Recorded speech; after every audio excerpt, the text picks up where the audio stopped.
지난주 우리가 함께 말씀 나누실 때 거라사인들이 사는 지역에 예수님께서 발을 들이시자 귀신 들린 자가 예수님 앞에 나와 엎드리면서 막 고백하면서 자기가 이곳에서 이 지역에서 쫓겨나지 않도록 이 돼지떼에 들어가게 해주세요라고 하는 장면을 함께 나눴었죠.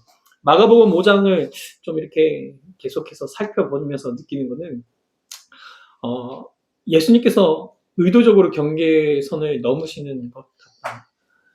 그 파도를 뚫고 예수님께 거라사인이 사는 지역에 그 이방인들 땅에 이렇게 예수님께서 들어가셨잖아요. 그 땅은 유대인이 옛날에 가지고 있었던 땅이었는지 모르겠지만 지금의 이방인들이 있으면서 돼지를 기르는 문화가 있는 완전히 하나님의 나라의 통치가 이루어지지 않는 그 땅 가운데 사람이 도저히 제어할 수 없는 그 강력한 어떠한 힘이 존재하는 그곳을 예수님께서 1절 말씀에 이렇게 말씀하시죠. 1절 말씀 보니까 한 번 더. 네. 예수께서 바다 건너편 거라사인의 땅에, 거라사인의 지역에, 거라사인의 지방에 이르셨다. 예수님의 정체를 알아본 귀신들은 예수님을 뭐 부정하지도 않고요. 그렇다고 해서 맞서지도 않고요. 예수님 앞에 엎드려서 간청하면서 말하기를 최소한 자기가 이 사람 앞에서는 이 사람 안에서 나오더라도 그 지역을 떠나지 않게 해주십시오. 그 지방을 떠나지 않게 해주십시오. 예수님께서 건너오신 그 지역을 우리가 떠나지 않게 해주십시오라고 기록하는 말씀이 10절 말씀입니다. 그렇죠? 자기를 그 지방에서 내보내지 마시기를 간구합니다. 예수님께서 그 지방을 들어가셨는데 귀신은 말하기를 나를 이 지방에서 나가지 않게 해주십시오. 도대체 본문 속에서 계속해서 반복이 또 일어나는데 이 지방이라는 곳이 도대체 무엇이길래 마가복음 5장에서는 이것을 계속해서 이야기하고 있을까? 이 지방이라는 단어가 헬라어로 보니까요. 코라라고 하는, 찾아봤어야 했는데 코라라는 단어를 사용합니다. 여기서 말하는 단어는 가리 끝났어 오늘은. 이제 없어. 코라라고 하는 지역 그 단어의 뜻을 보면 지역, 지방이라는 뜻이 있습니다. 그러니까 이거는 지리적인 공간을 말하는 거죠. 지역, 어떤 지방. 그런데 이런 뉘앙스도 있습니다. 어떤 영역, 어떤 관할 지역. 그러니까 귀신이 말하는 지방은 내가 그 지역을, 그 지방을 떠나지 않게 해주십시오라고는 되기도 하지만 좀 더 깊이 있게 들여다보면 자신의 영향력이 끼치고 있는 그 영역 아니면 자기가 통치가 유지되고 있는 관할 지역에서 나가지 않게 해주십시오. 라고도 우리가 이해할 수 있을 것 같아요. 그래서 귀신은 귀신 들린 자를 무덤 속에서 살게 했고요. 그리고 쇠사슬을 사람들 묶어놓으면 풀게 하고요. 그를 완전히 사람들에서 떼어내서 그걸 완전 고립시키기도 하고요. 완전히 다른 사람들이 체념할 수밖에 없게 하는 자신의 영역을 완전히 꽁꽁 싸맨 상태라고도 말할 수 있어요. 그래서 지난주에 말씀드리기를 귀신은 예수님의 풀네임을 물으면서 예수님에게 대들듯이 말했습니다. 당신과 제가 무슨 상관이 있습니까? 당신의 때가 아직 이르지 않은 것을 제가 압니다. 내가 이 사람은 놔줄 수 있어도 무엇은 못하겠다는 거예요? 이 지방에서는 이 지역은 내 구역이니까 참관하지 마시오라고는 어떤 협박적인 태도를 보여주고 있었던 것이죠. 여러분, 예수님께서 우리의 경계선을 넘어오신다고 저는 생각해요. 우리 인생에서도. 그럼 우리는 어떤 반응을 보이고 있을까요? 오늘 우리는 이 본문 앞에서 좀 불편할 수 있지만 피하지 말아야 할 그런 질문들이 우리에게 좀 있지 않나라고 생각합니다. 우리 삶에서 주님, 이건 지금 주님이 건드리지 마셨으면 좋겠습니다. 라고 하는 부분이 그 경계되고 있는 부분이 있지 않은지.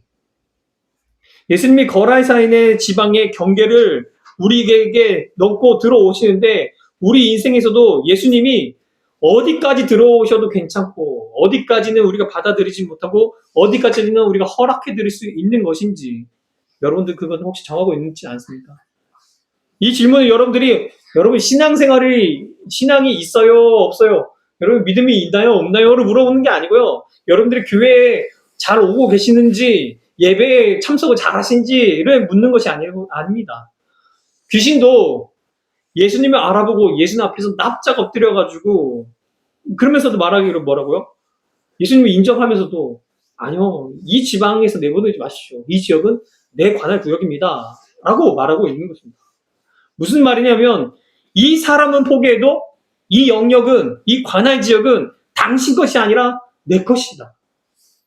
그러니까 이 사람에서 나가더라도 돼지떼에 들어가게 해달라. 이거는 이렇게 생각할 수 있을 것 같아요. 내가 돼지떼에서 이 사람이 나와서 돼지떼에 들어가지만 언젠가 기회가 되면 다시 이곳을 통치하고, 언젠가 내가 할 수 있으면 내 말이 통하고 내 권능이 통하고 내 행동이 온전히 그 사람들에게 영향을 끼칠 수 있게 내가 이 지역에서는 떠나지 않게 해주십시오. 근데 예수님 어떻게 하셨나요? 네, 허락하시죠. 오케이, 들어가라. 예수님 허락하십니까? 그래, 귀신이 좋다고 돼지떼에 들어가는 순간 어떻게 되나요? 돼지떼가 몰살 당하고 맙니다. 아마 귀신이 한 것이 아니라 예수께서 그 모든 악한 것들을 다 소멸시킨 것은 아닌가. 사랑하는 여러분, 이 모습이 우리에게 좀 낯설지 않은 것 같습니다. 사실 오늘 우리의 입술에서도 비슷한 말들이 일어나고 있지 않는지. 예수님, 당신은 지극히 높으신 하나님의 아들이십니다. 그런데 예수님, 저는 지금 이 정도 괜찮습니다. 예수님, 당신이 우리의 인생의 왕이신 것을 우리가 믿습니다. 그런데 내가 말하면 내 말이 통하고 내 마음만 먹으면 뭔가 통치할 수 있고 이 영역이 내 관할 지역이니 완전히 바뀌는 것, 이것이 완전히 다 사라지는 것, 그거는 원치 않습니다. 저를 다른 곳으로 좀 옮겨주세요. 여러분, 이 말은 신앙이 없는 말이 아니에요. 신앙이 있어서 할 수 있는 말이에요. 당신이 온전하신 하나님의 아들이십니다가 됐기 때문에 이런 말도 할 수 있는 것입니다. 근데 그 말씀을 자세히 들여다보면 노골적이진 않지만 불신앙적인 요소가 들어있는 것이잖아요. 그렇죠?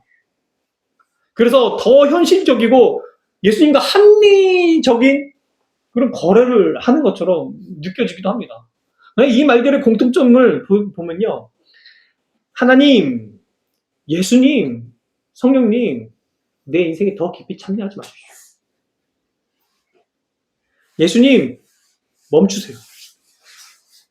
주님, 거기까지만 들어오시고 이 이상의 경계선을 넘어오지 마십시오. 당신의 선은 여기까지입니다. 우리는 예수님 믿습니다. 예수님 부인하지 않아요. 귀신도 예수님 부인하지 않습니다. 그러나 우리 변화보다 우리는 지금 현상 유지가 더 좋다고 생각을 합니다. 하나님이 역사하시면 굉장히 좋아질 것을 우리도 알고 있죠.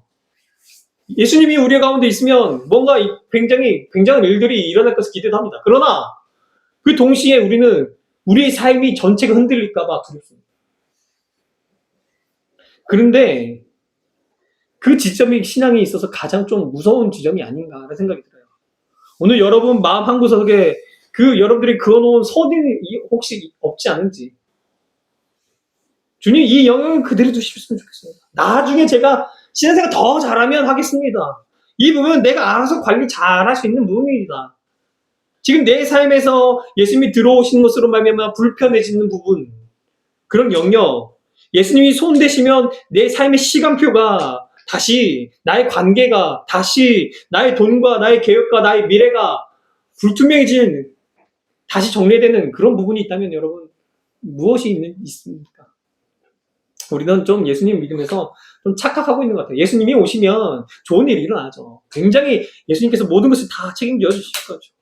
그래서 예수님이 들어오신다고 생각하면 이것도 잘 되고 저것도 잘 되고 내 마음대로 예수님을 부려먹는 건 아니지만 내가 원하는 선 안에서 예수님께서 해주시면 그거는 정말 좋다. 예수님도 좋고 나도 좋은 부분. 그런데 내가 불편한 부분을 예수님께서 건드리시는 거는 우리도 원치 않는 부분도 있진 않은지, 여러분 반대인 것 같아요. 귀신은 어떻게 했냐면요, 한 사람의 삶을 무덤에서 살게 했습니다. 공동체에서 떨어지게 했습니다. 거추장스러운 옷을 벌거벗고 인간답지 못하게 살게 했습니다. 누구에게 피해를 주든 자기가 하고 싶은 대로 다 하게 살게 하는 그것이 마귀가 귀신이 시키는 그의 인생을 점령한 것처럼 보였습니다. 근데요, 예수님은요, 여러분의 인생을 부분적으로 점령하시지 않으세요. 예수님은 마귀가 그 사람을 점령하는 것보다 예수님은 여러분의 모든 인생을 통틀어서 전체를 다 원하고 계신 것 같아요. 아까 우리 찬양했죠. 예수님 내 마음속에 들어오세요. 내 마음을 엽니다. 우리 삶의 일부를 예수님께서 도와주시고 해결해 주시고자 오신 것이 아니라 우리 삶 전체의 주인이 되시고자 이 땅 가운데 오신 분이 우리 예수님이십니다. 저는 그 귀신 들렸던 사람에게서 나왔던 그 귀신 2,000마리가 되는 2,000마리의 돼지떼에 들어간 그 모습을 좀 생각해 봤어요. 그 2,000마리가 무엇을 보여주는 것일까? 마치 우리 마음속에 있는 2,000가지의 여러 가지 마음이 아닌가. 욕심을 가지고 있는 이 부분에 대해서 욕심을 가지고 있는 몇 개의 우리 마음. 두려움에 이것만 있으면 나에게 찾아오는 두려움에 대한 여러 가지 몇 개의 또 마음들. 내가 혼자서 예수님 없이도 잘 살아갈 수 있는 몇 가지의 계획들. 관계나 자존심이나 나의 습관이나 과거의 나의 상처들. 이런 것들이 다 합하면서 보여주는 것이 2,000가지쯤 되는 그런 모습은 아닌가. 이렇게 쪼개지고 나눠진 채로 각자 영역에서 전부 내가 주인 행사하고 있는 것은 아닌가. 2,000개가 다 되면 그게 나의 모습이 되는 것이 아닌가. 그래 놓고 우리는 그 많은 마음의 여러 가지 종류들 중에서 한두 개 예수님께, 예수님, 이 부분은 예수님 하셔도 됩니다. 예수님께서 이 부분에서는 주인 되시죠. 내 성격에서, 내 마음에서, 나의 부족한 부분에서, 나의 두려움에서, 나의 습관에서 이 부분은 예수님 주인 되시십시오.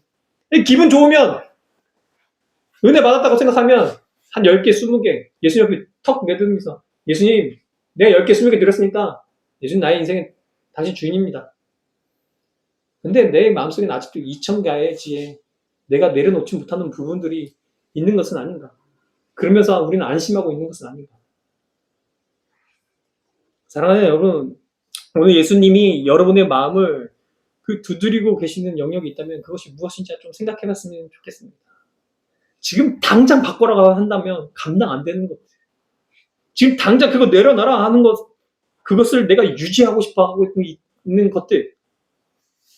신앙생활을 오래 했지만 하나님께 주권을 올려드리지 못했던 깊숙한 내 마음속에 숨겨둔 것들. 예수님은 그 자리를 모르시면서 우리 마음에 두들기시면서 이야기하시는 것이 아니라 우리가 애써 숨겨왔던 그 자리를 말로 고백하지 못했던 건 주님은 다 알고 계시지만 지금 우리 마음 가운데 네가 스스로 내가 나 봐라 라고 두들기고 있는 것은 아닌지. 예수님은 우리 마음을 강도처럼 훔치려고 빼앗으려고 오시는 분이 아닌데 우리가 스스로 소중하다고 붙잡고 있어서 그것이 스스로 우리를 사실은 묶고 있는 것은 내가 내려놓지 못했기 때문에 예수님이 나를 뺏으려고 오신 게 아닌데 내가 나를 그렇게 묶고 있는 것은 아닌지. 예수님께서 우리의 영혼을 되찾기 위해서 우리의 선을 넘어서 들어오시고자 하시는 것은 아닌지. 그래서 주님의 개입하신다는 것은요, 예수님이 내 마음속에 들어오신다는 건요, 처음에는 손해처럼 느껴지고 불편한 동거가 이루어지는 것 같고 그렇습니다. 그러나 시간이 지나가면 그렇죠. 내 마음이 한켠 열어놓고도 보면 또 신앙생활하다 보니까 내 마음속에 있는 것을 또 한켠으로 주님께 열어놓고 보면 우리 공동체에 이렇게 선포하고 나면 어떻습니까? 그것이 물어매면 내가 구원이 이루어지는 것도 느끼고 시간이 돌아보니까 그 모든 것이 하나님의 은혜로 채워지고 있는 것을 우리가 느끼게 됩니다. 사실 오늘 말씀 여기서부터 시작해요. 제가 이제부터 시작하고 싶습니다. 왜냐하면 1절에서 예수님이 어떻게 했냐면 그 지방에 들어가셨잖아요. 경계선을 뚫고. 근데 귀신은 뭐라고 하죠? 나를 그 지방에서 내보내지 마십시오. 라고 합니다. 진짜 문제는 여기서입니다. 진짜 문제는요. 그 사건을 목격한 사람들이 예수님을 그 지방에서 쫓아냅니다. 예수님께서 문제를 해결하기 위해서 그 지방에 들어오셨는데요. 귀신은 나를 여기서 쫓아내지 마십시오 하는데요. 사람들은 예수님을 쫓아냅니다. 그래서 16절 말씀에 여기 있네. 예수님이 이렇게 말하죠. 이에 귀신 들렸던 자가 당한 것과 돼지의 일을 본 자들이 그들에게 알립니다. 다시 한번 볼게요. 집중이 안 되고 있으니까. 귀신 들렸던 자가 당한 것입니다. 돼지의 일을, 돼지가 2,000마리가 죽는 사건을 본 사람들이 알립니다. 그들이 예수님께 뭐라고 합니까? 예수님, 여기서 떠나십시오. 여기서 떠나십시오. 저는 이 내용을 읽으면서 너무 무서운 마음이 들었습니다. 정말 소름 끼쳤던 것은 예수님이 우리 가운데 오셔가지고 귀신을 쫓으십니다. 근데요, 그게 끝이 아니라 거기서 끝이 아닙니다. 영적 전쟁이라는 것은 보이는 것이 다가 아니라는 것이 명백하게 보이는 장면이라고 생각합니다. 여러분, 나는 아니라고 생각하지 마시기 바랍니다. 절대. 예수님이 내 인생에 오셨다고 해서 끝나는 거 아닙니다. 내 인생 가운데 귀신이 떠나갔다고 문제가 해결되는 것이 아닙니다. 내 인생 가운데 더 이상 문제가 없다, 해결됐다라고 해서 끝이 아닙니다. 우리는 끝까지 영적 전쟁하는 거예요. 예수님, 여기서 나가십시오. 그 일을 목격한 사람들이 하는 말입니다. 그것이 자기 지방에서 일어나고 있는 일을 환영하지 마땅할 것 같은 사람들이 하는 말이 예수님, 나가십시오. 우리 인생에 안 그런 부분이 나는 아니다고 말할 수 있는 것이 아니에요. 우리 예수님은 여러분의 인생 영역에 하나도 빠짐없이 그 2,000마리의 돼지떼를 몰살시키시기까지 2,000가지의 것들을 해결하시는 것처럼 여러분을 사랑해서 여러분을 원하셔서 여러분을 절대 포기하지 않으시려고 여러분을 끝까지 지키시려고 원하시는 분이십니다. 오늘 이 시간 우리가 함께 좀 마음을 모아서 눈을 감고 좀 고백하면서 마음 깊숙이 내 마음속 가운데 예수님이 넘어오지 못하게 막고 있는 곳은 어딘지, 예수님이 오셨음에도 불구하고 내가 스스로 한다고 하는 것은 무엇인지, 내가 예수님을 쫓아내고 있는 곳은 무엇인지, 아무 말도 하실 필요 없고 그냥 보여줄 필요 없이 그 영역이 무엇인지 좀 봤으면 좋겠습니다. 정직하게 한번 생각해 봤으면 좋겠습니다. 지금 이 순간 하나님이 손대시는 것을 본능적으로 피하려고 했던 것은 어떤 것인지, 내가 포기하지 못하고 신앙생활 그냥 열심히 교회에 오면서 예배 빠지지 않고 늘 해왔던 것, 예수님이 이제는 그것을 개입하려고 하는 것을, 아니 예수님 이것까지 건드리면 내 인생의 균열이 깨집니다. 내가 세워온 방식이 깨집니다. 내가 스스로 결정해온 것들 다 무너집니다. 라고 하는 것들이 무엇인지. 여러분, 주님이 우리를 건들지 않는 것이 은혜가 아니고요.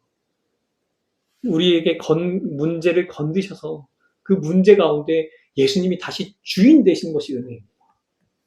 모든 것이 다 무너져도 그것이 이 세상을 만드신 예수님이 주인 되어 주신다면 그것으로 말미암아 우리 마음이 완전해지는 것입니다. 우리 함께 이렇게 고백했으면 좋겠습니다. 주님, 이 자리도 주님의 것입니다. 그 고백이 이 시간 우리 마음에서부터 회복의 첫걸음이 되기를 간절히 소망해 봅니다. 우리 그의